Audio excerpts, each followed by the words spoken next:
கிறிஸ்துவின் கிறிஸ்தவம், இது வாழ்வின் வழி. Christianity of Christ. This is the way of life. பரிசுத்த ஆண்டவர் இயேசுவின் நாமத்திலே உங்களுக்கு வாழ்த்துக்கள். தேவனுடைய கிருபையும் சமாதானமும் நம் அனைவரோடும் இருப்பதாக. தேவனுடைய வார்த்தைகளை கேட்கும்படியாக நாம் நம்முடைய இருதயத்தை ஆயத்தமாக்கலாம். உண்மையாகவே உங்களை சந்திப்பதிலே நான் மிகுந்த மகிழ்ச்சி அடைகிறேன். அநேக வருஷங்களுக்கு பிறகு வருகிறேன். ஊழியக்காரர் போதவர் பாண்டியன் அவர்கள் 4 நூற்றாண்டுக்கு மேலாக எங்களால் அறியப்பட்டவர். சென்னையில் ஐயாவிடத்தில் வேதாகம பயிற்சி அதை பெற்றவர். ஊழியத்திலே இவ்வளவு காலமாக தேவன் அவரை நிலைநிறுத்தி அவருடைய மகிமைக்கென்று பாத்திரமாக வைத்திருப்பதற்காக தேவனுக்கு நன்றி சொல்கிறேன். சமீபத்திலே நீங்கள் எப்பொழுதாவது மருத்துவரை பார்த்து எனக்கு உடல்நிலை சரியில்லை அப்படின்னு நீங்கள் சொல்லும்போது என்ன பண்ணுது ஏது பண்ணுதுன்னெலாம் கேட்டிருப்பாங்க. நம்ம சொல்லுவோம், நமக்கு என்ன நோய் அறிகுறி சிம்டம் இருக்கோ நம்ம அதை சொல்லுவோம். அதில் முக்கியமாக சில வியாதிகளுக்கு அவங்க ஒரு கேள்வி கேட்பாங்க, பசிக்குதா, பசி எடுக்குதா? நீங்கள் பசிக்கவே இல்லை அப்படின்னு சொல்கிறீங்க. தாகம் இருக்கா, தண்ணி குடிக்கிறதுக்கு தாகம் வருதா? இல்லை தாகமே இல்லை அப்படின்னு சொல்கிறீங்கன்னு வச்சுக்கோங்களேன், நம்ம உடம்புல ஏதோ பெரிய கஷ்டம் இருக்குன்னு அர்த்தம். இப்போ பசி இல்லை அப்படின்னா காலையில் எழுந்த உடனே பசி இல்லை, சரிம்மா பரவாயில்ல மத்தியானம் சாப்பிடுங்க. மத்தியானம் வந்துடுச்சு, மத்தியானம் பசி இல்லை அப்படின்னு சொன்னால் கொஞ்சம் யோசிப்போம். என்ன காலையிலேயே சாப்பிட்லையே, மத்தியானம் சாப்பிட்ணுமே, ஏன் பசி இல்லை? இல்லை என்னமோ தெரியல பசி இல்லை. சரின்ட்டு மாலை வந்தது. அப்போ சொல்கிறோம், மாலையிலேயாவது நீ சாப்பிடணுமே, உபவாசமாக எதுனா இருக்கியா? இல்லை. மாலையும் சொல்கிறாங்க பசி இல்லை. இரவு வந்தது, இரவுன்னு சொல்கிறாங்க பசி இல்லை. அப்போ நம்ம என்ன நினைப்போம்? ஏதோ உடம்பு சரியில்லைன்னு தானே நினைப்போம். அப்போ இந்த உடல் ஆனது இந்த சரியாக அந்த 2 விஷயங்களில் தன்னுடைய உணர்வை கரெக்டாக வெளிப்படுத்தி ஆகணும். பசி இல்லை என்று நீங்கள் ஒருவேளை தப்பி சொன்னீங்கன்னா அந்த உடம்புக்குள்ளே ஏதோ ஒரு பிரச்சனை இருக்குன்னு அர்த்தம். தாகமே இல்லை என்று சொன்னால் அந்த உடம்புக்குள்ள ஏதோ பிரச்சனை இருக்குன்னு அர்த்தம். அது மாதிரி உள்ளான மனுஷனுக்கு பசி தாகம்னு ஒன்று இருக்கணும். அது கண்டிப்பா இருக்கணும். எப்படி நம்ம உடம்புல பசி தாகம் இருக்கணுமோ அதே போல நம்முடைய உள்ளான மனுஷனுக்கு பசி தாகம் இருக்கணும். ஆனால் நம்ம நிறைய நேரம் அதை ஒரு பெரிய விஷயமா எடுத்துக்கிறதே கிடையாது. இன்றைய தலைமுறை பிள்ளைகள் பொதுவாக பசிக்காக சாப்பிட்றதை விட அவர்கள் ஆசைக்காக சாப்பிட்றாங்க. அவர்கள் விரும்பினதை சாப்பிட்றாங்க. அவர்கள் கண்களுக்கு நன்றா இருக்கணும். மற்றவர்கள் என்ன சாப்பிடுகிறார்களோ, என்ன இது நல்லதுன்னு சொல்றாங்களோ, அப்படி ஒரு தலைமுறையில் நாம் இருக்கிறோம். அதனால அது என்ன ஆச்சுன்னு சொன்னா, ஆவிக்குரிய விஷயத்துல கூட உள்ளான மனுஷனுக்கு கூட அந்த பசி இருக்கா தாகம் இருக்கா அப்படின்ற நினைவே இல்லாத ஒரு தலைமுறையாக நாம் இன்றைக்கு இருக்கிறோம். ஆண்டவர் இயேசு மலை பிரசங்கத்தில் சொன்னார், 5ஆம் அதிகாரம் மத்தேயு, நம்ம எல்லாருக்கும் தெரிஞ்ச ஒரு வசனம் தான், 6ஆம் வசனம். நீதியின் மேலே பசி தாகம் உள்ளவர்கள் பாக்கியவான்கள். அதாவது நமக்கு பசி தாகம் இருந்தா நல்லது, உங்களுக்கு கரெக்டா பசி எடுத்தா நல்லது. டாக்டர் சொல்றார், பசி எடுக்குதா, நீங்க தேவையானதை சாப்பிடுறீங்களா, வேளைக்கு பசி எடுக்குதா? ஒருத்தர் தாகமே இல்லை, தண்ணியே குடிக்க மாட்டேன்றாருன்னு வச்சுக்கோங்களேன், அது ரொம்ப ஆபத்து. சமீபத்தில் நீங்கள் இந்த நாய்கள் கடித்த பிரச்சனையை பற்றி செய்தியெல்லாம் நீங்கள் பார்த்துருப்பீங்க நான் நினைக்கிறேன். ஒருவருக்கு நாய் கடித்த பிறகு அதன் மூலமாக ரேபிஸ் வைரஸ் அவர் உடம்புக்குள்ளே போயிடுச்சுன்னு சொன்னால் சில நாட்கள் ஒன்றுமே தெரியாது, சில வாரங்கள் கூட ஒன்றுமே தெரியாது. அது உள்ளே போயிட்டு மூளை வரைக்கும் போன பிறகு ஒரு சிம்டம் பெருசாக தெரிய வரும். என்ன தெரியுங்களா? தண்ணி குடிக்க மாட்டாங்க. தண்ணியை கிட்ட போனீங்க எடுத்துன்னு போனீங்கன்னு சொன்னால் பார்ப்பாங்க, ஆனால் தண்ணியை குடிக்க மாட்டாங்க. தண்ணி குடிக்காமலே இருப்பாங்க. தண்ணி குடிக்காமலே ஒரு ஆள் இருந்தால் என்ன ஆகும்? இறந்துருவான் இல்லையா? இன்றைக்கு இந்த நீதியின் மேல நம்முடைய ஆத்மாவுக்கு, நம்முடைய உள்ளான மனுஷனுக்கு பசி தாகம் இருக்கா? மருத்துவர் கேட்கிறாருன்னு வச்சுக்கோங்களேன். எந்த டாக்டரும் கேட்க போறதில்ல, சபையில போதகர் தான் உங்களை கேட்பார். நல்ல வேதத்தை நல்ல பசி தாகத்தோட படிக்கிறீங்களா? உங்க வீட்டில் சமைக்கிற அந்த சாப்பாட்டை நீங்க சரியா சாப்பிடுறீங்களா அப்படின்ற மாதிரி உங்களுக்கு பசி தாகம் இருக்கிறதா? இன்னைக்கு நாம ரொம்ப பிஸி ஆயிட்டோம், நிறைய வேலைங்க, பரபரப்பா இருக்கிறோம், இல்லை இந்த உலகத்துல ஓடிக்கிட்டே இருக்கோம். இந்த உலகம் காட்டுறதையெல்லாம் பார்த்து ஓடிக்கிட்டே இருக்கோம். அது எதெல்லாம் நல்லதுன்னு சொல்லுதோ அதையெல்லாம் பார்த்து ஓடிக்கிட்டே இருக்கோம். நம்ம சுற்றிலும் இருக்கிறவர்கள் அதிகபட்சம் என்ன செய்யறாங்களோ அதுல நாம ஓடிக்கிட்டே இருக்கோம். அதனால சரீர பிரகாரமாக கூட நேரத்துக்கு சாப்பிடாம அதிக பசியோட அல்லது பசி மறந்தவர்களாக உலகத்துல ஒரு பக்கமா ஓடுறோம். அதே மாதிரி என்ன ஆயிடுறோம்? ஆவிக்குரிய பிரகாரமாக இந்த வேத வசனங்களை பசியோட தாகத்தோட அந்த நீதியை உட்கொள்ளாமல் ரொம்ப பேரு மாதக்கணக்கு வருஷ கணக்கில் போயிட்டு இருக்காங்க. இந்த ஒரு நாள் முழுசும் உடலுக்கு ஆகாரம் எடுக்கலன்னா அப்படியே உடம்பெல்லாம் டயர்ட் ஆகிடும். இந்த பேட்டரி டவுன் ஆனால் எப்படி இருக்கும் அந்த மாதிரி ஆயிடுவோம் நம்ம உடம்புக்கு. அப்போ உள்ளான மனுஷனுக்கு இந்த நீதியின் மேலே, கர்த்தருடைய வார்த்தையாகிய நீதியின் மேலே பசிதாகமே இல்லாமல் இருந்து அந்த ஆகாரத்தை அவர்கள் எடுத்துக்கொள்ளாமல் இருந்தால் அவங்க என்ன ஆவாங்க? நம்ம அதை யோசிக்கணும்.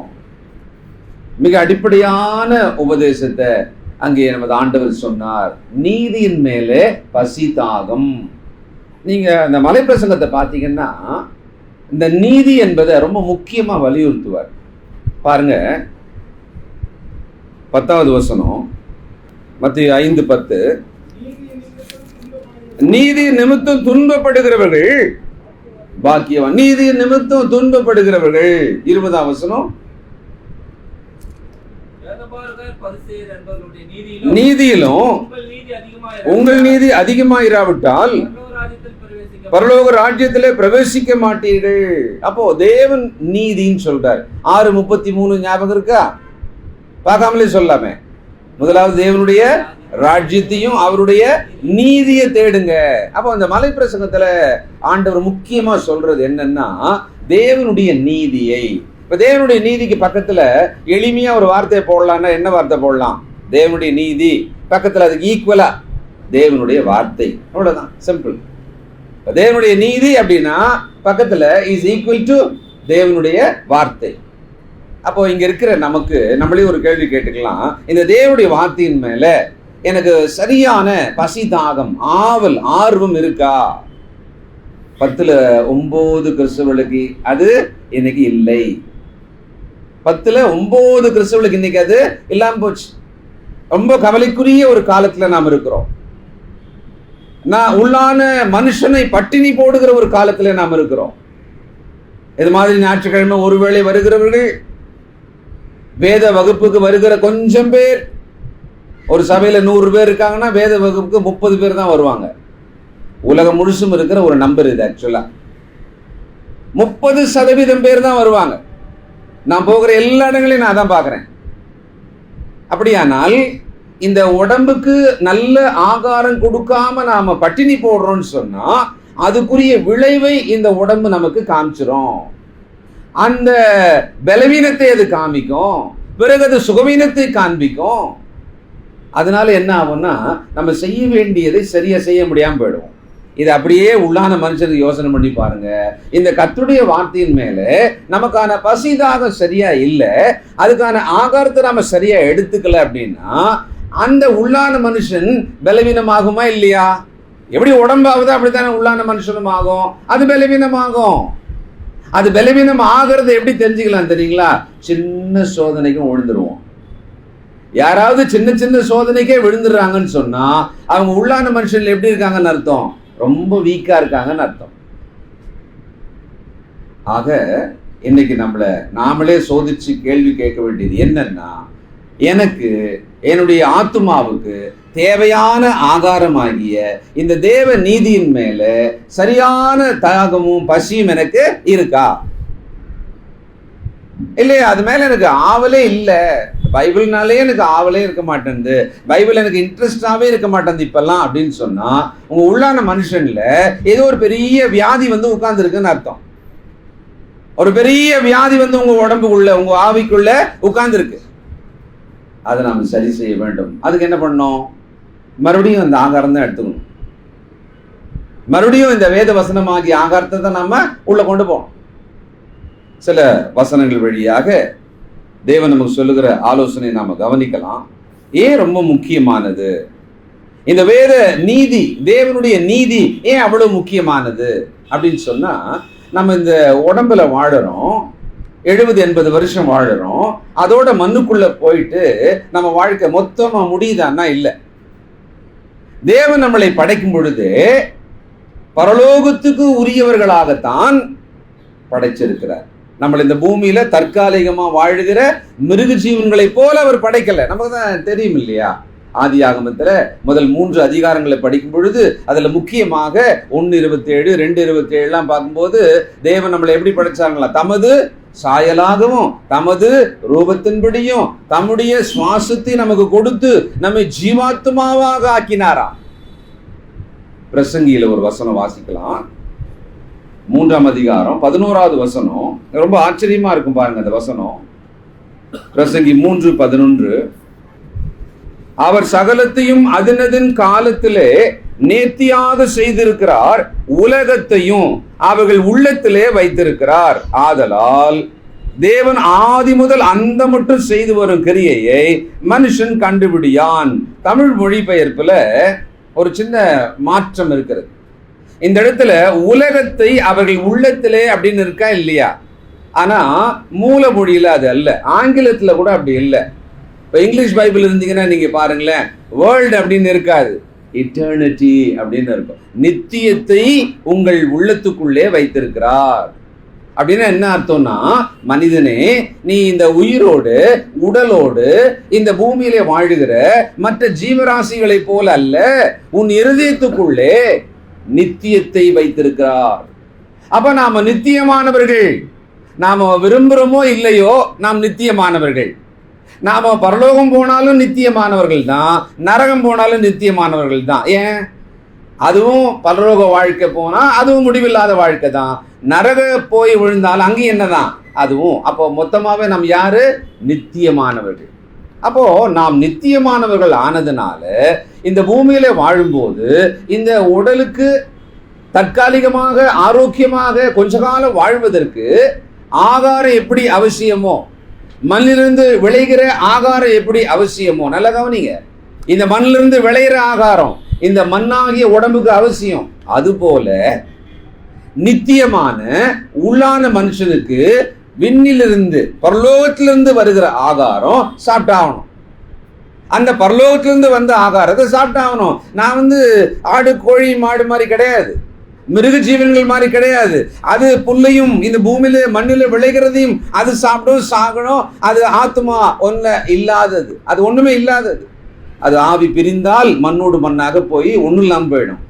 ஆனால் தேவன் எனக்குள்ளே நித்தியத்தை, அதனாலதான் நீங்க பாருங்களேன், ஜீவ சுவாசத்தை ஊதினார், அவன் என்னானான்? ஜீவ ஆத்துமாவானான். ஏன் வேதத்தை படிக்கணும்? அது பரலோகத்திலிருந்து தேவன் தன் மனதிலிருந்து அந்த ஆவிக்குரிய மன்னாவை எனக்காக இந்த பூமியில நித்திய காலம் வாழ்வதற்காக கொடுத்திருக்கிறார். ரொம்ப பைபிளை ரொம்ப ஈஸியா எடுத்துக்காதீங்க. பைபிள் இருக்கு, ஞாயிற்றுக்கிழமை கையில் எடுத்துன்னு போவோம். அதுவும் இல்லாம இன்னைக்கு போன்ல வச்சுக்கிறாங்க. குறைந்தபட்சம் எடுத்துட்டு வாங்க, இந்த பைபிளை எடுத்துட்டு வாங்க. அது இல்லாத காலத்துல வேணா வச்சுக்கலாம் போன்ல. அடுத்தது வீட்டுல படிங்க, இந்த வேதத்தை படிங்க. இவ போராடலுமா தான் சொல்லிட்டே இருக்கிறேன்.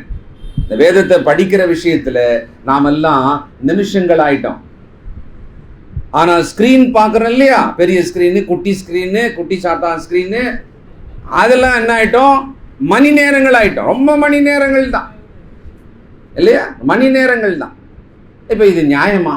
நம்மளே கொஞ்சம் யோசனை பண்ணி பார்க்கலாம், நியாயமா இது? அப்போ ஆகாரத்தை எதுக்கு அதிகமா கொடுக்கிறோம்? இந்த பூமியிலே வாழ்வதற்கான ஆகாரத்தை அதிகமா எடுத்துக்கிறோம். அதனாலதான் உணவுக்கே அவ்வளோ ஆப் இருக்கு இல்லையா, சாப்பாட்டுக்கே. இங்கெல்லாம் இருக்கா? போன் அடிச்சா வந்துருமா? ஆமா இல்லையா? இன்னைக்கு அந்த மாதிரி ஆகிப்போச்சு இல்லையா? அப்போ பாருங்க, இந்த சரீர பிரகாரமான வாழ்க்கைக்காக அதிக கவனம் கொடுத்து அதுக்காக உழைச்சி அதுக்காக களைச்சி நம்ம ஓடிட்டே இருக்கிறோம். அதனால நிறைய கிறிஸ்தவர்கள் இந்த தலைமுறையில உள்ளான மனுஷனுக்கு ஆத்துமாவுக்கான அந்த ஆகாரத்தின் மேலே கவனம் இல்லாம போயிட்டோம். ஆண்டவர் சொன்னார், என் மாம்சத்தை புசித்து, எவ்வளவு தூரத்துக்கு சொல்லிட்டார் பார்த்தீங்களா அவரு? என் மாம்சத்தை புசித்து என் ரத்தத்தை பானம் பண்ணுங்கள். சில நேரத்தில் அம்மா அப்பா கோபத்துல சொல்லுவாங்க, ரத்தத்தை குடிச்சுடா நீ வளர்ந்த. அப்பா வேர்வை சிந்தினார்னு நினைக்கிறியா? அவர் ரத்தம் சிந்தி உழைச்சுதான் உனக்கு இந்த படிப்பை கொடுத்தாரு. உனக்கு அந்த அருமை தெரியலையாப்பா? அப்போ சொல்றாங்க இல்லையா? அப்போ ஒருவரோட உழைப்பை கூட அதை ரத்தமாகவும் மாம்சமாகவும் நமக்கு சொன்னா புரியுது இல்லையா? அதனாலதான் ஆண்டவர் சொன்னார், என் மாம்சத்தை புசியுங்கள், என் ரத்தத்தை பானம் பண்ணுங்கள் அப்படின்னு சொன்னார். எனக்கு ரொம்ப ஆச்சரியம் தான், அப்படி ஏன் ஒரு விஷயத்தை வச்சாரு? சரீர பிரகாரமான எதுவுமே இல்லாத ஆவிக்குரிய பிரமாணம் கொடுத்துட்டு ஏன் இதை மட்டும் வச்சாருன்னு எனக்கு பெரிய கேள்வி எப்பவுமே. ஆனால் சர்வஞானம் உள்ளவர், இதை நான் புசிப்பதிலாகலும் இந்த ஆவிக்குரிய வாழ்க்கையை, நித்திய வாழ்க்கையை பற்றிய, நித்திய ஜீவனை பற்றிய அறிவு தெளிவு எனக்கு வேணும்னு தான் வச்சிருக்கிறார். என் மாம்சத்தை புசித்து என் ரத்தத்தை பானம் பண்ணாதவனுக்கு என்ன இல்லை? ஜீவன் இல்லை என்றார். அதனால தயவு செய்து எனக்கு தேவனை தொழுது கொள்ள வந்துட்டோம். ரொம்ப அடிப்படையான விஷயத்த நான் உங்களுக்கு சொல்லிட்டு இருக்கேன். ஆனா கேட்கும் போது உங்க மனசுக்கே தோணும், ஆமா கரெக்டு தான், நம்ம இப்ப சரியா வேதத்தை அவ்வளவு நேரம் படிக்கிறது இல்ல. நீங்க செல்போனை டெய்லி சார்ஜ் போடுறீங்களா? வாரத்துக்கு ஒரு முறை போடுறீங்களா? டெய்லியே நிறைய முறை போடுறோம் அல்ல? ஆனா உள்ளான மனுஷனை மாத்திரம் இந்த மாதிரி ஞாயிற்றுக்கிழமை வந்து 1 hour சார்ஜ் மட்டும் போட்டுன்னு போயிடுறோம். அதுக்கப்புறமா வேதத்தை படிக்கிறோமா? எவ்வளவு நேரம் படிக்கிறோம்? எத்தனை நிமிஷம் படிக்கிறோம்? எவ்வளவு நேரம் தியானிக்கிறோம்? அதை பத்தி என்ன பேசுறோம் இல்லையா? சமீபத்தில் ஒரு கண்டுபிடிப்பு நான் கண்டுபிடிச்சேன், என் அனுபவத்தில் கண்டுபிடிச்சேன். இப்போ நம்ம 2 பேர் சந்திக்கிறோம், பிரதர், நம்ம 2 பேர் சந்திக்கிறோம். நம்ம இப்போ பேசணும் இல்லையா? சந்திச்சா குட் மார்னிங் சொல்லுவோம், சோத்திரம் சொல்லுவோம், பேசணுமா இல்லையா? மற்றவங்களை பற்றியே பேசாம நம்ம ஒரு 10 நிமிஷம் பேசுறதா இருந்தா ஏதாவது பேசுவோம்னு நினைக்கிறீங்க? ஒண்ணுமே இருக்காது பேசுறதுக்கு இல்லையா? சரி, அடுத்தது இன்னொன்று கண்டுபிடிச்சேன் சமீபத்தில். என்ன தெரியுங்களா? நம்ம இப்போ மகிழ்ச்சியா பேசணும்னு வச்சுக்கோங்களேன், சந்தோஷமா பேசணும் அப்படின்னு வச்சுக்கோங்களேன். நம்ம எப்படி பேசுவோம் தெரியுங்களா? கேலி பரியாசம் பண்ணா மட்டும்தான் இப்பெல்லாம் நமக்கு சந்தோஷம், சிரிப்பே வரும். கேலி பரியாசம் பண்ணாத ஒரு மகிழ்ச்சி நம்ம உருவாக்க முடியுமான்னா இந்த காலத்துல உருவாக்கவே என்ன மாதிரி தலைமுறை ஆயிட்டோம்னு பாருங்க இல்லையா? சங்கீதம் 1 ஞாபகம் இருக்கா? பக்காவா அந்த முதல் 3 செஞ்சுன்னு இருக்கிறோம். இப்ப என்ன? துன்மார்க்கருடைய ஆலோசனையிலே நடவாமலும், பாவிகளோட வழியிலே நில்லாமலும், பரியாசக்கார உட்காரும் இடத்திலே உட்காராமலும், இந்த 3ஐயும் ஒன்னா தினந்தோறும் ரொம்ப செய்யறோம். ஆனா ஒரு ஆள் நம்ம எதிர்க்க வரணும்னு அவசியம் இல்லை. இப்ப துன்மார்க்கனை தேடி போய் அவன் வழியில நடந்து போகணும்னு இப்ப அவசியம் கிடையாது. பரியாசக்காரன் கிட்ட போய் அப்படி உட்கார்ந்து பக்கத்துல குட்டி சவுத்து மேல உட்கார்ந்து அப்படி பேசணும்னு அவசியமே கிடையாது. பாவிகளோட வழியில நாம போய் நிக்கணும்னு அவசியமே கிடையாது. இது 3த்தையும் ஒரு சேர எது வழியாவே பண்ணிடலாம்? இது வழியாவே பண்ணிடலாம். சாத்தான் பாருங்களேன், எவ்வளவு அவன் டெக்னாலஜியில எவ்வளவு தூரத்துக்கு முன்னேறி அது வழியா அவன் ரொம்ப அழகா நம்ம வாழ்க்கைக்குள்ள வந்துட்டான் பாத்தீங்களா? அப்போ துன்மார்க்கருடைய ஆலோசனை, பாவிகளோட வழி, பரியாசக்கார உட்கார்றது மொத்தமா எங்க கிடைக்குதுங்க? இங்க கிடைக்குது, போன்ல கிடைக்குது. அதனாலதான் பல மணி நேரங்கள் நாம் இதோட இருக்கிறோம். ஆனா அதை சொல்லிட்டு அடுத்தது ஒன்று சொன்னாரு பாருங்க, சங்கீதம் 1 நடவாமல் கர்த்தருடைய வேதத்துல ஒரு வார்த்தை ஒண்ணு அங்க இருக்கும். கர்த்தருடைய வேதத்துல என்ன இருந்து? அதான் எங்கன்னு கேக்குறேன். கர்த்தருடைய வேதத்துல அது இல்லையே. கர்த்தருடைய வேதத்துல இப்ப என்ன இருக்க மாட்டேங்குது? பிரியம் இல்ல, பிரியம் இல்ல, பிரியம் இல்ல. ஆனா சொல்றாரு, கர்த்தருடைய வேதத்துல பிரியமா இருந்து அதை இரவும் பகலும் தியானிக்கிற மனுஷன் இல்லையா? நமக்கு எங்கேயாவது சட்டம் இருக்கா?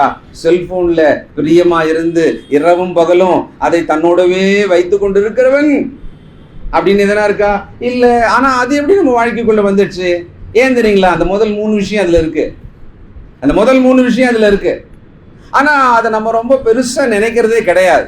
தயவு செய்து ஒரு எச்சரிக்கை, தேவன் நமக்கு ஒரு எச்சரிக்கை கொடுக்கறதா இன்னைக்கு நினைச்சுங்க. இந்த காலையில எல்லாமே நல்லா இருக்கு, எல்லாருடைய வாழ்க்கை இப்படிதான் இருக்கும், உலகம் தான் இப்படிதான் இருக்கும், நம்ம வாழ்க்கைன்னா இப்படிதான் இருக்கும், நம்ம இப்படித்தானே வாழணும், அப்படி போயிட்டே இருக்கும். நம்ம இப்ப எல்லாம் ஆவிக்குரிய கவனம், ஆவிக்குரிய எச்சரிக்கை, ஆவிக்குரிய ஜாக்கிரதை அதிகம் இல்லாமலே போயிட்டே இருக்கும். நம்ம இந்த நாளில, இந்த வேளையில, இந்த கர்த்தருடைய வேதத்தின் மேல எனக்கு ஒரு பசி இருக்கா? அந்த உணவின் மேல, அந்த ஆவிக்குரிய மன்னாவின் மேல, அந்த சாப்பாட்டின் மேல எனக்கான பசி இருக்கா? இரவும் பகலும் கர்த்தருடைய வேதத்தை தியானித்து கொண்டே இருக்க முடியுமா? இங்க எவ்வளவு நேரம் பிரசங்கம்? பொதுவா பிரசங்கம் எவ்வளவு நேரம்? 1 hour-ஆ? 1 hour அதிகம் இல்ல? 45. அதாவது நாங்கெல்லாம் இப்பெல்லாம் வாட்செல்லாம் பார்க்கறதே கிடையாது. உங்களை பார்த்தாலே தெரிஞ்சுக்குவோம். அந்த 45 அப்புறமா 46 ஆன உடனேயே எங்க நிறைய சிம்டம் தெரியும். அப்பதான் ஆஹா 46 47ல போயிட்டு இருக்கும் பொழுது இல்லையா? ஏன்? கர்த்தருடைய வேதத்தின் மேல் நமக்கு இல்லாம போச்சு. சில நேரங்கள்ல நம்ம உடம்பு கஷ்டமா இருக்கலாம், இல்ல நமக்கு சரீர பிரகாரமான ஒரு நெருக்கடி இருக்கலாம். ஆனாலும் பொதுவா பார்த்தா இன்னைக்கு நல்லா யோசனை பண்ணுங்க. உங்களை மட்டும் யோசிங்க. பக்கத்துல அம்மா உனக்கு தான் பத்தியா கேளு, உனக்கு தான் பத்தியா அப்படி நினைக்காதீங்க. அவங்க உங்களை மட்டும் நீங்க யோசிங்க. அந்த கர்த்தருடைய வார்த்தை நீதியின் மேல பசி கரெக்டா எடுக்குதா? அந்த பசி எடுத்து நான் அதை சரியாக அளவாக நான் உட்கொள்கிறேனா? அந்த வேதத்தை நான் ஆவல பிரியமாக உட்கொள்கிறேனா? இது அடிப்படையான கேள்வி, எல்கேஜி கேள்வி இது. அதுல நாம சரியில்லைன்னு சொன்னா முதல்ல நம்ம அதை சரி பண்ணி ஆகணும். தேவன் நம்மை நித்தியமானவர்களாக, ஆனால் இந்த பூமியில தற்காலிகமாக வச்சிருக்கிறார், அவ்வளவுதான். நம்ம ஏற்கனவே படைக்கப்பட்ட பொழுதே நித்தியமானவர்கள் தான். தனியா திடீர்னு யோசனை பண்ணி எல்லாம் கொடுக்கல. நாம் படைக்கப்பட்ட பொழுது நம் இருதயத்துக்குள்ளே தேவன் நித்தியத்தை வைத்திருக்கிறார். அழியாத ஆத்துமாவோட தான் என்னை அவர் படைத்திருக்கிறார். அப்போ அதை நான் காப்பாற்றுவதற்கு இந்த பூமியிலே கொஞ்ச காலம் வாழ்கிறேன். நான் பாவத்திலே நிறைய வருஷத்தை கழிச்சாச்சு. ரட்சிக்கப்பட்ட பிறகு வாழ்கிற கொஞ்ச காலம் மட்டும் இந்த ஆகாரத்தை என் ஆத்துமாவுக்கு நான் உட்கொள்ளணும். அந்த பசி, அந்த அப்பிடைட் எனக்கு வேணும், அந்த தாகம் எனக்கு வேணும். இது யாருக்கு இல்லையோ அவர்கள் உடனடியாக இந்த மருந்தை நீங்க எக்ஸ்ட்ரா என்ன பண்ணணும்? எடுக்கணும். உடம்புல நீர் சத்து குறைஞ்சு போச்சு அப்படின்னு வச்சுக்கோங்களேன். இந்த கரூர்ல நிறைய பேர் இறந்தாங்க பார்த்தீங்களா? அதுல மயக்கம் போட்டு விழுந்து ஓட முடியாம, தங்களை காப்பாத்திக்க முடியாம ஏன் விழுந்தாங்க தெரியுங்களா? 12ல இருந்து நைட்டு 7 மணி வரைக்கும் தண்ணியும் குடிக்காம நிறைய பேரு நீர்ச்சத்து குறைபாட்டில் இருந்திருக்காங்க. எப்பவுமே இறந்துட்ட பிறகு இறந்துட்டாரு அப்படி மூச்சை பார்த்து நம்ம தான் பார்ப்போம். ஆனா அவங்க எல்லாரையும் கொண்டு போய் அவங்க உடல் உறுப்புகளை கட் பண்ணி உடல் உறுப்பு என்ன ஆச்சுன்றத பார்ப்பாங்களாம். ஆட்டாப்சின்னு சொல்லுவாங்க. ஒவ்வொரு இந்த மாதிரியான மரணங்களை அவர்கள் உள் உறுப்புகள் என்ன ஆச்சு, உள் உறுப்பை பார்த்தா தண்ணி குடிக்காம அவர்கள் நுரையீரல் சுருங்கி அவர்கள் பலனற்றவர்களாக ஓட முடியாம, தங்களை காப்பாற்றிக்க முடியாம இறந்திருக்காங்க. ஆனா தெரியாது, உற்சாகத்துல தெரியாது. அவர்கள் நோக்கம் ஒண்ணு வச்சிருப்பாங்க இல்லையா, அதனால தெரியவே தெரியாது. சில நேரத்தில் நமக்கு ரொம்ப முக்கியமான வேலையா இருக்கணும்னு வச்சுக்கோங்களேன், தண்ணி குடி, இல்ல வீட்டை வந்துடுறேன், எப்பா இன்னும் காலை சாப்பிடல, மத்தியானம் சாப்பிடல, ஏதோ ஒரு முக்கிய கல்யாண வேலைன்னு வச்சுக்கங்களேன், வேர்த்து விறுவிறுத்துன்னு இருப்பாரு, ஆனா குடிக்க மாட்டார். கரெக்டா கல்யாணம் தாலி கட்டும்போது மயக்கம் போட்டு விழுந்துருவாரு கீழே. அது வரைக்கும் ஓடிட்டே இருப்பார். ஏன்னா அந்த உற்சாகம், அந்த வேலை முக்கியன்றதுல ஓடுவாரு. அது போல நாம் அநேகர் இந்த நீதி ஆகிய வசனங்களை உட்கொள்ளல சரியா. அதனால ஒரு மிஸ்கால் நம்ம வாழ்க்கையை ஏமாத்திடுது, ஒரு தவறான ஆளோட வார்த்தை நம்மளை ஏமாத்திடுது, சபை கூடி வர முடியாதபடிக்கு நிறைய தடைகள், சாதாரண தும்மல் நம்மளை ஏமாத்திடுது. ஏன்? நம்ம ரொம்ப பலவீனமா இருக்கிறோம், உள்ளான மனுஷன்ல பலம் இல்லை. நீங்க நினைக்கிறீங்களோ இல்லையோ, உங்களுக்குள்ள ஒரு போராட்டம் ஒவ்வொரு நொடியும் நடக்குது. கலாத்தியர்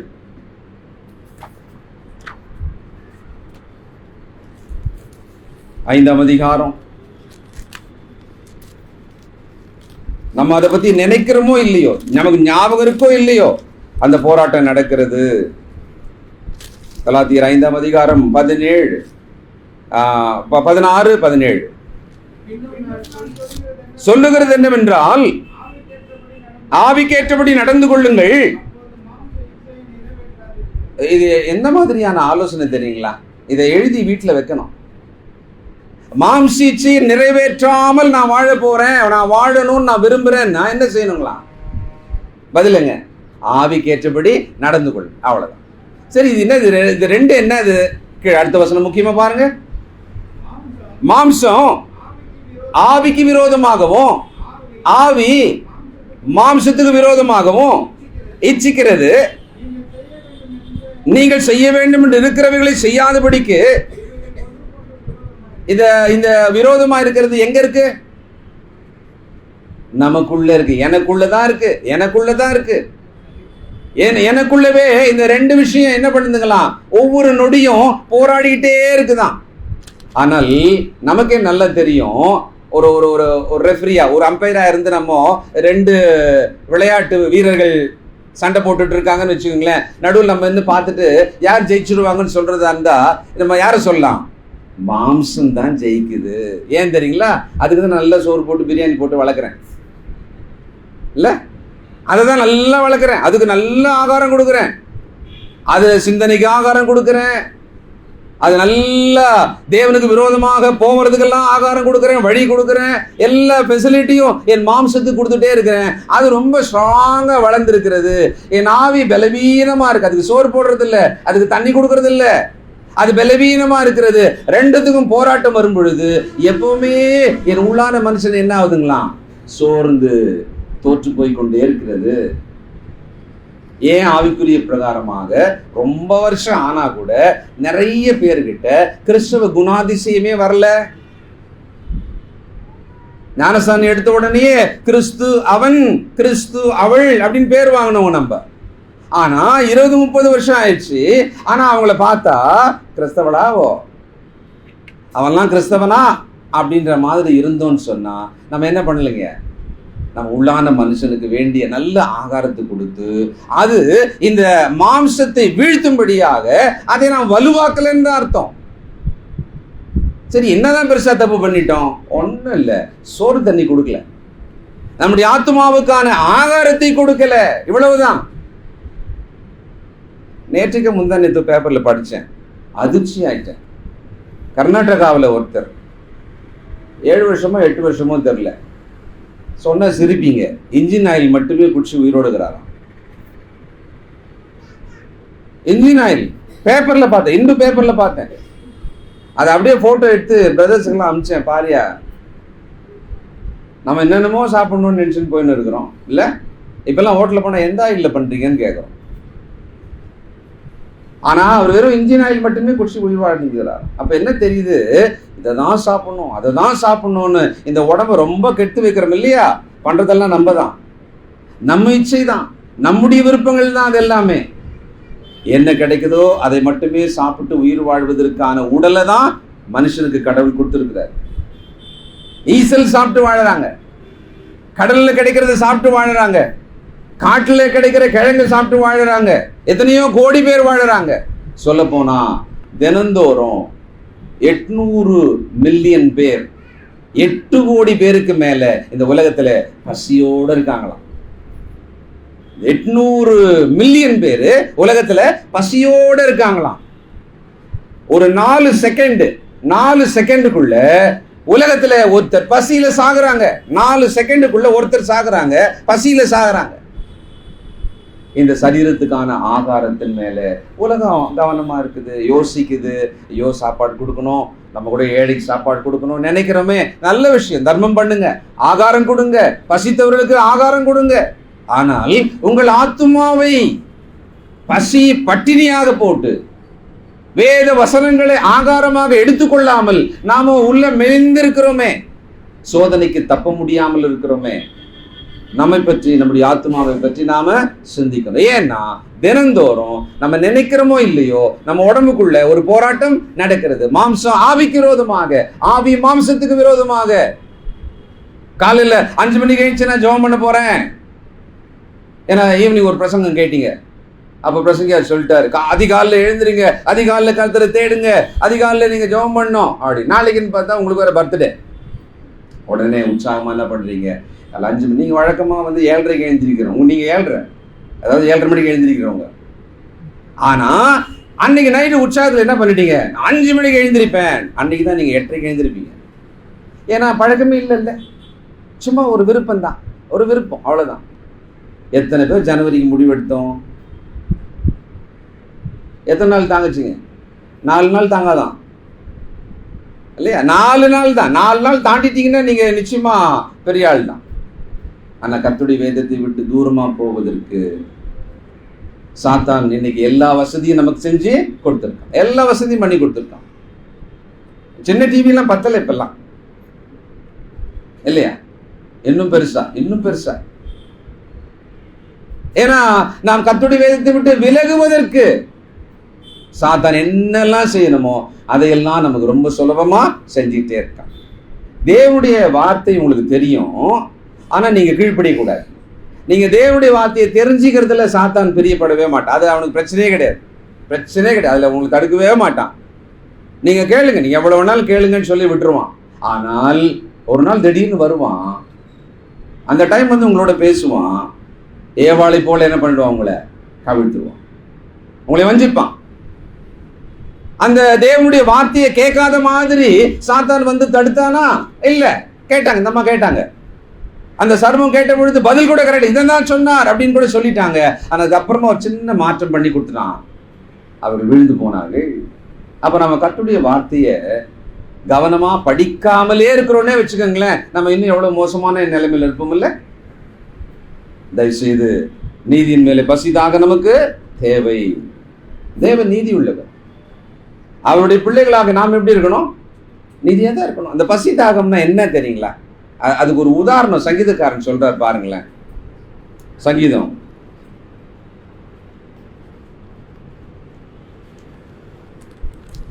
42:1-2.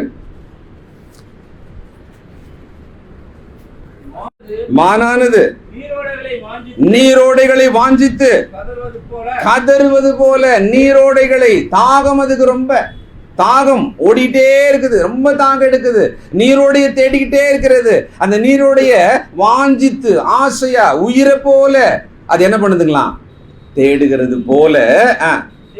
தேவனே என் ஆத்துமா உம்மை வாஞ்சித்து கதறுகிறது.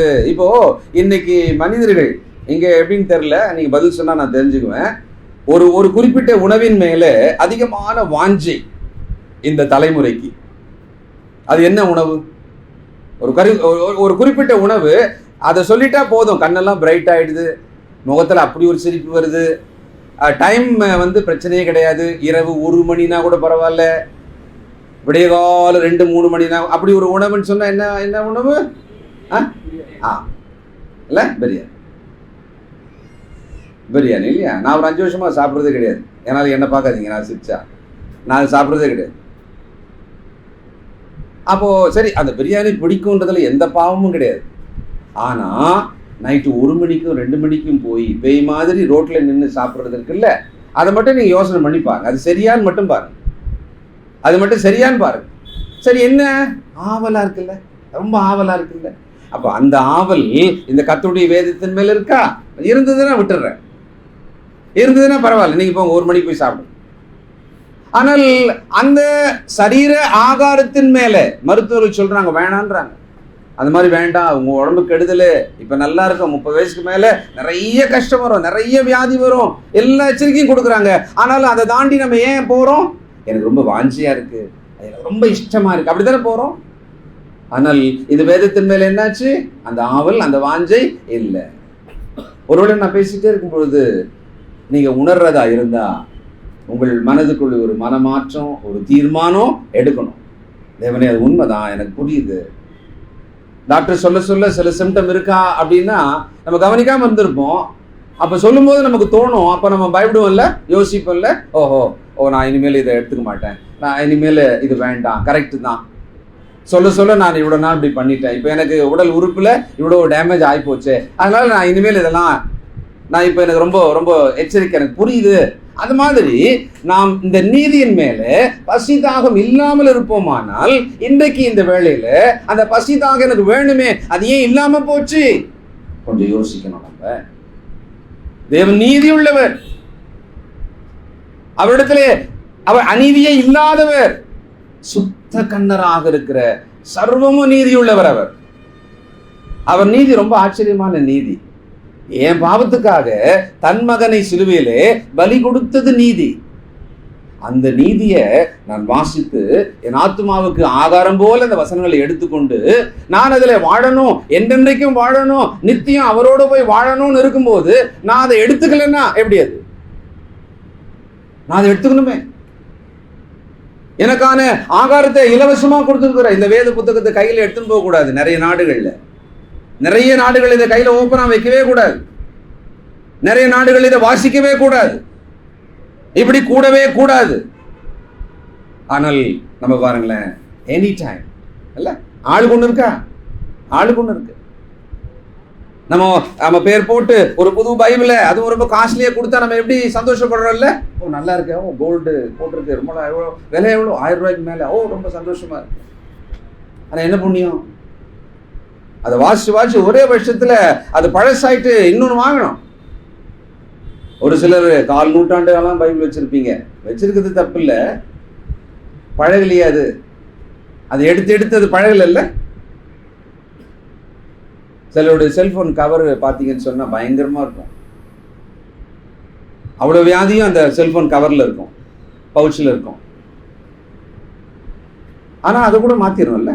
பக்கத்துல இருக்கு சொல்லுவார், எவ்வளவு பழசாகுது, உடனே மாத்திரணும் இல்லையா? வேத புத்தகத்தை நம்ம எவ்வளவு நேசிக்கிறோம், அதை வாசிக்கிறது எவ்வளவு ஆவல் இருக்கு, எவ்வளவு பசி இருக்கு, எவ்வளவு தாகம் இருக்கு. இந்த சின்ன விஷயத்தை தேவன் இந்த காலையில் உங்களுக்கு ஞாபகப்படுத்துகிறார். 63ஆம் சங்கீதம் 1-2. 63ஆம் சங்கீதம் 1-2. நீர் என்னுடைய தேவன், அதிகாலமே உம்மை தேடுகிறேன், வறண்டதும் விடாய்த்ததுமான தண்ணீரற்றதுமான நிலத்திலே என் ஆத்மா உம்மேல் தாகமா இருக்கிறது. ஒரு பாலைவனத்துல 2 நாள் தண்ணி இல்லாத ஒரு ஆள் இருக்கான். ஒரே ஒரு சொட்டு தண்ணி அப்படி நாக்கில் பட்டா போதும்னு ஒருத்தர் இருக்கிறான். அந்த கண்டிஷன் இங்க சொல்றாரு. அது போல தேவனே உம்முடைய வசனத்தின் மேல எனக்கு ஆவல் இருக்கு. சங்கீதக்காரன் இப்படி சொல்றாரு. ரொம்ப பெரிய ஆச்சரியம் என்ன தெரியுங்களா? அன்னைக்கு அவர் கையில என்ன தெரியுங்களா இருந்தது? நியாயப்பிரமாணம். அதுல சில புத்தகங்கள் தான், மொத்தமாவும் அவங்க கையில கிடையாது. ஏதாவது ஒரு பிரதி இருக்கலாம், 2 பிரதி இருக்கலாம், அவ்வளவுதான் இருக்கும்.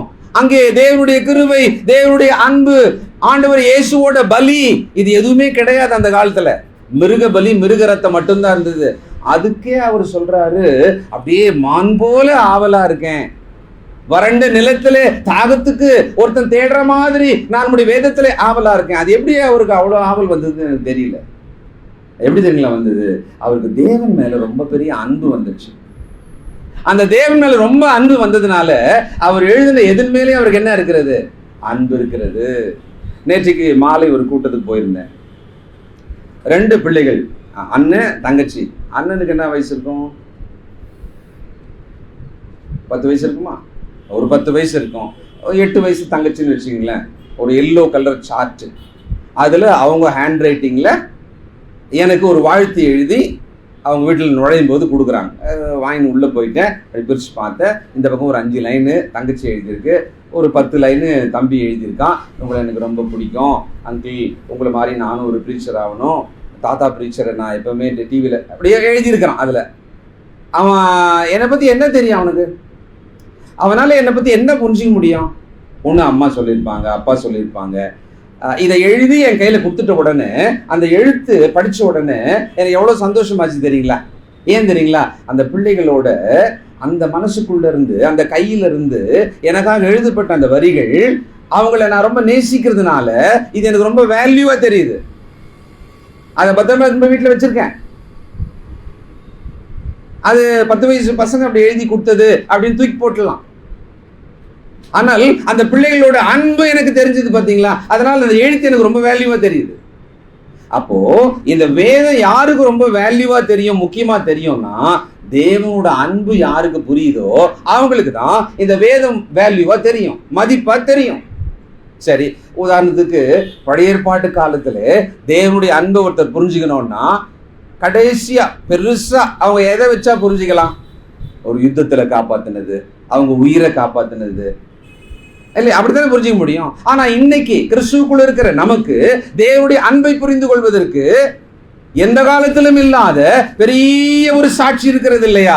சிலுவையிலே தேவன் மாம்சமானார், தேவனுக்கு சமமாயிருந்தவர் மனிதனாக இறங்கி வந்து எனக்காக மாம்சமானார், மாத்திரமல்ல எனக்காக சாபமானார், பலியானார். இதை நான் பார்க்கிறேனே, அவர் மேல எனக்கு அன்பு பெருகி அவருடைய வார்த்தைகளை நான் படிக்கணும். ஐயோ, ஆண்டவரோட வார்த்தையை நான் படிக்கணும், எனக்காக உயிரை கொடுத்தவர் எனக்கு சொன்ன வார்த்தையை நான் படிக்கணும், இப்படி மனசு வருதா?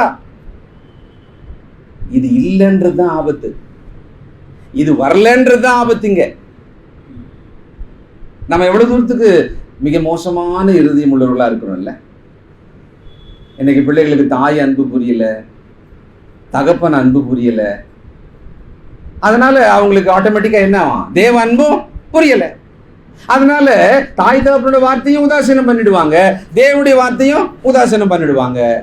இது மேலேயும் அக்கறை கிடையாது, அது மேலேயும் அக்கறை கிடையாது. அப்படிப்பட்ட தலைமுறை தான் நம்முடைய தலைமுறை.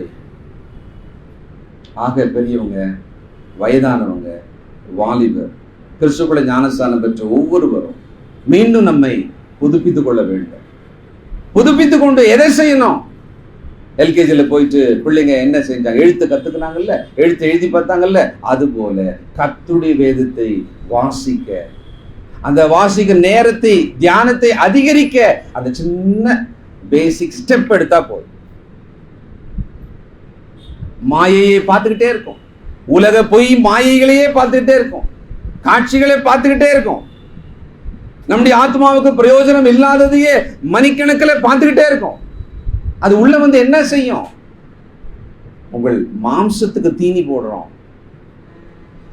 ஆவிக்குரிய உள்ளான மனுஷனை பட்டினி போடுறோம். அதனாலதான் சொல்றாரு, சிம்பிளா சொன்னாரு, நீதியின் மேல பசி தாகம் வேணும். சரி, விளைவு என்ன சொன்னார்? நீதியின் மேலே பசி தாகம் உள்ளவர்கள் என்ன அடைவார்கள்? என்ன அடைவார்கள்? நல்லா யோசனை பண்ணி பாருங்களேன். இப்ப ஒரு 10 வருஷத்துக்கு முன்னால நீங்கள சின்ன பிள்ளைங்களா இருக்கும்போது, பெரியவங்க நீங்களா சின்னவங்களா இருக்கும் பொழுது வருஷத்துக்கு ஒரே ஒரு முறை ஒரு துணி எடுத்துன்னு வருவாங்க. அது எவ்வளவு ஆனந்தமா இருக்கும்ல. இன்றைக்கு மாசத்துக்கு அவனா வந்து அட்வர்டைஸ்மெண்டா போட்டுக்கிறான். 30%, 40%, 50% போடுறோம். அவ்வளோ துணிமணிங்க எடுத்துன்னு வந்து சூடோட சூடா வீட்டுக்கு வந்து பிரிச்சு பார்த்த உடனே அப்படியே சூடோட சூடா போயிடும். என்ன மாத்துறதுக்கு? அங்க மஞ்சள் லைட்ல பாக்குறோம், வெள்ளை லைட்ல பாக்குறோம், இந்த வெளிச்சத்துல பாக்குறோம். ஆனா வீட்டுக்கு வந்து பார்த்தோன்னு வேற மாதிரி இருக்கு. அப்ப என்ன ஞாபகம் வருது தெரியுங்களா? இந்த பக்கத்துல ஒருத்தர் எடுத்தாங்கல்ல, அந்த கலர் நல்லா இருந்ததுன்னு சொல்லி மறுபடியும் போறோம். என்ன இல்லை, வாழ்க்கையில திருப்தி இல்லை. ரொம்ப பேசிக்கான விஷயம், ரொம்ப முக்கியமானது. அப்போ நீதியின் மேலே பசிதாகம் இல்லாமல் யார் இருக்கிறார்களோ அவர்களுக்கு இந்த உலக வாழ்க்கை என்னவா இருக்காதான். ஞாபகம் வச்சுங்க. ஏன்னா அவர்கள் திருப்தி அடைவார்கள் சொன்னார். கொஞ்சம் உண்ணவும் உடுக்கும் இருந்தால் அதை போதும்னு சொல்றோம்னா யார் சொல்லுவா? திருப்தியானவன் தானே சொல்லுவான். உண்ணவும் உடுக்கவும் உண்டா இருந்தால் போதும். நம்மளால உண்ணவும் உடுக்கவும் உண்டா இருந்தால் போதும்னு சொல்ல முடியலன்னு வச்சுங்களேன், நமக்கு என்ன இல்லை? திருப்தி இல்லை. ஏன் திருப்தி இல்லை?